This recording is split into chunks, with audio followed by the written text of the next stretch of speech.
The greatest value in becoming a millionaire, for example, is not the $1 million. The greatest value is the skills, the knowledge, the discipline, and the leadership qualities you acquired in becoming a millionaire. It's the experience you acquired in planning, development, strategy. It's other qualities you acquired, such as courage, commitment, and willpower, to attract $1 million. You could lose everything you attained, but you could not lose the skills, knowledge, and experience you have obtained. Even better than having is being. Here's a most important question to spend some time answering. What kind of person will I have to become to get all I want? Write down a few thoughts on that. Write down some skills you'll have to develop, for example, and some of the things you're going to have to learn. Just spend a little time writing a few sentences on this. What kind of person will I have to become to get all I want? The answer to this will give you some personal development goals. Remember that income does not far exceed personal development. All of us have to do this kind of self-examination. I have to look at my own life and say, well, here's what I want, but am I willing to become what it takes to get what I want? If I'm too lazy, if I don't want to learn, read, study, and grow to become that kind of person, then I cannot attract what I want. Now, either I have to change my wants, or I have to change myself. Here are a few more key points I'd like to share with you on goals and designing your future. First, if you don't right now feel as if you're equipped to get all you want, just remember, ability will grow to match your strong dreams. That's why the goal-setting process we've discussed is so important. The more you work on this, the more ideas you will get on how you can change, how you can grow. I am nowhere near the person I was when I met Mr. Shoaff 25 years ago. I'm not that person anymore. I've changed.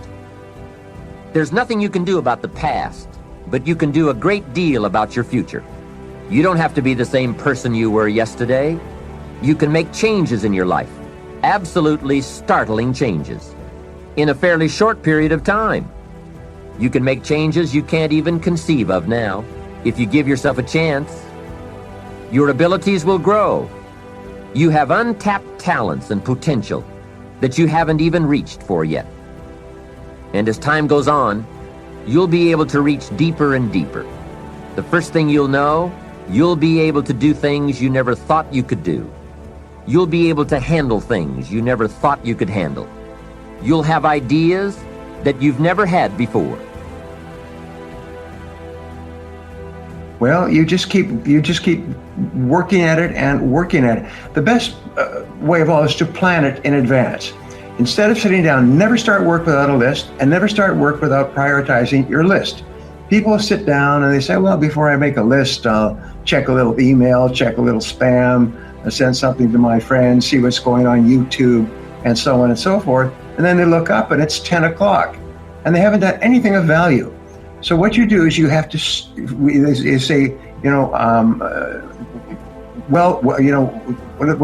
say? That if you start it right, it'll work out right. So start it on your most important task, and do that until it becomes a habit. Now, here's an interesting thing about checking email: is when you check email, it triggers the release of dopamine in your brain. Dopamine is a drug, and by the way, there's all kinds of books and articles and scientific studies on this. And dopamine is the same drug in cocaine. And what it does is it's triggered every time you have a shiny object or something new or different or interesting or sparkling. If a telephone rings next to you, you go bing, your brain releases endorphins, and you can't hardly wait to see what it is. So you're talking to somebody, and you could be talking to somebody about something very serious, and your telephone goes off, bing, your whole mind goes blank. The middle of the conversation stops. You grab for your phone, you pick it up, you look at it, you check it out and everything else. And then you come back. If you're working on a task, it takes an average of 17 minutes to get back to the task. And then there's another distraction, so another 17 minutes. Average adult is checking their email and their phone between 95 and 145 times a day. That's crazy.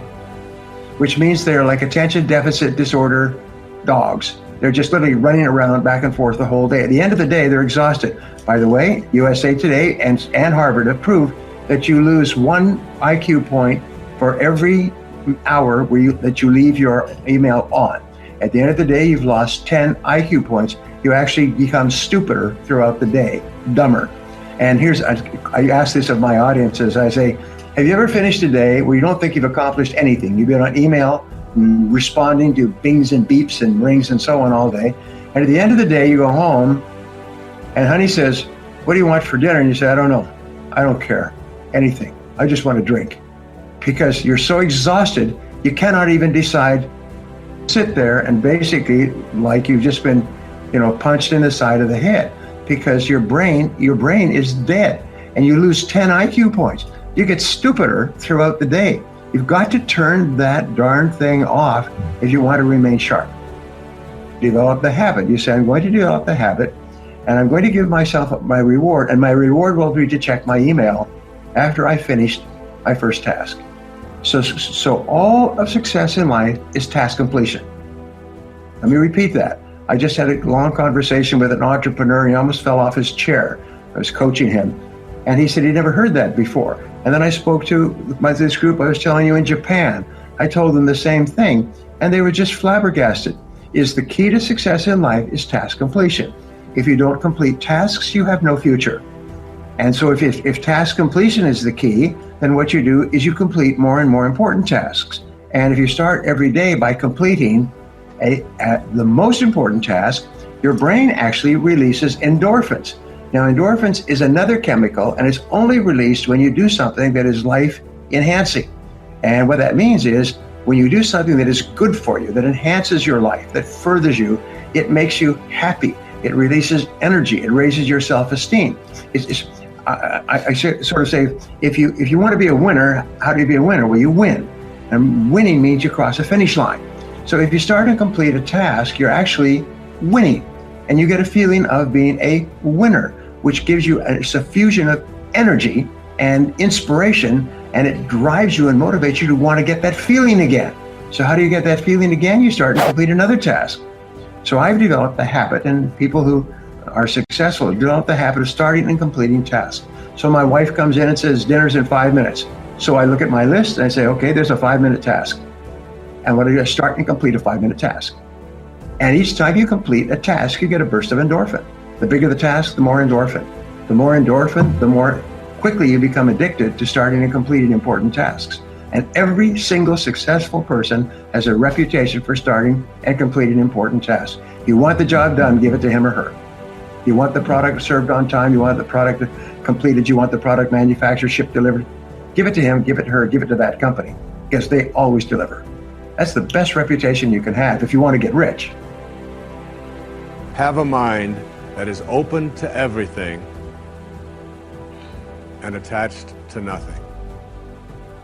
One of the central principles of my life is that no one knows enough to be a pessimist about anything. And that each and every one of us, when we close our mind to what is possible for us or what is possible for humanity, closes off the genius that resides and lives in each and every one of us. Having an open mind doesn't necessarily mean finding fault with all of the things that you've been taught by others. It means opening yourself up to the potentiality and the possibility that anything and everything is possible. So having a mind that is open to everything and attached to nothing really means finding within ourselves the ability to get rid of a trait that I find so common in the contemporary world. Do you know that most people that I meet spend their lives looking for occasions to be offended? They actually are out there hoping that they can find some reason to be offended. And there's no shortage of reasons. They're out there everywhere. the way this person dressed, what this person said. They turn on the TV, they hear the news, they're offended by this. Someone used language that they didn't like. Someone doesn't share the same customs that you. And people all day long. In fact, if you keep track tomorrow, you will find probably 100 reasons that you can go around being offended. But a mind that is open to everything and attached to nothing is a mind that says, I'm never looking for anything to be offended by. And that whatever anybody else out there has to say, my response to that is, that's an interesting point of view. I've never considered that before. Let me tell you what I know about genius. I know a lot.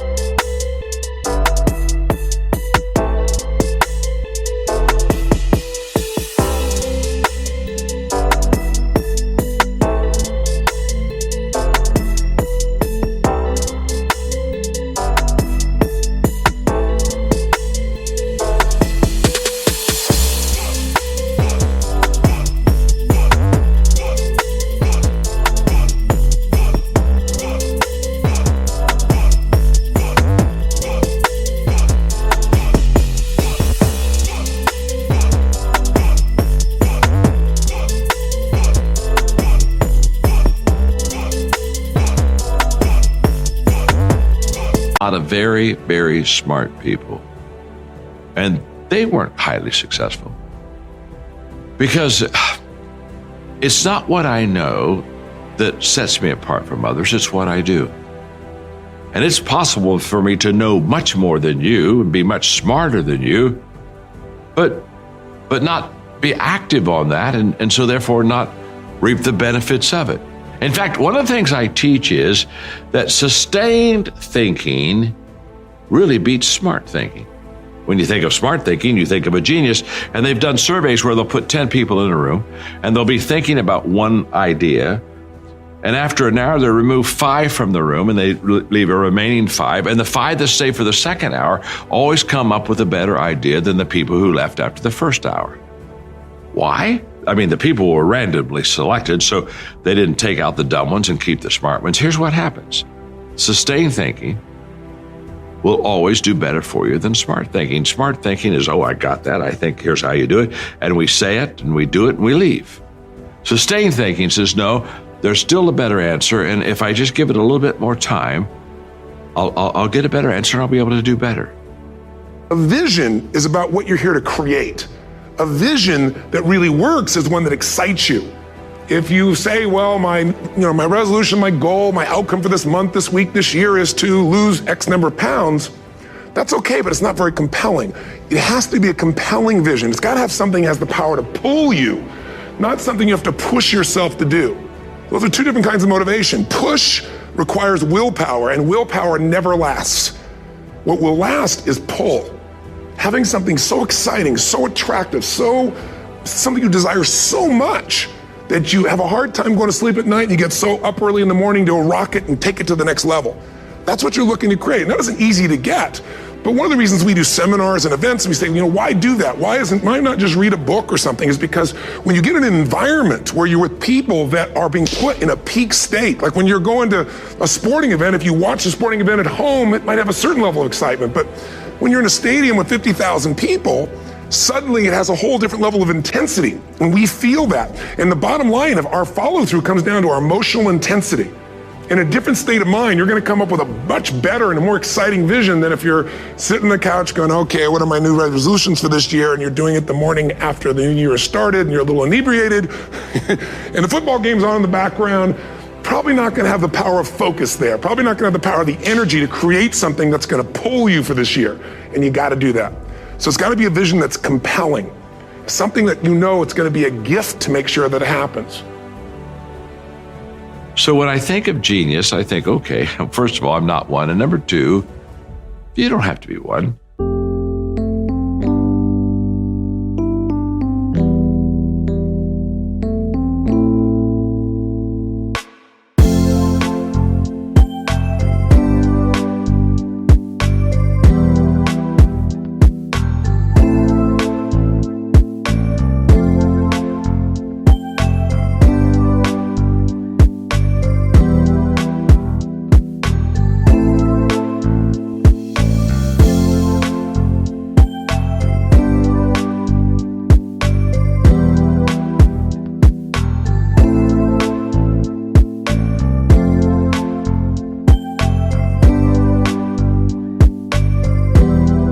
be highly successful at all.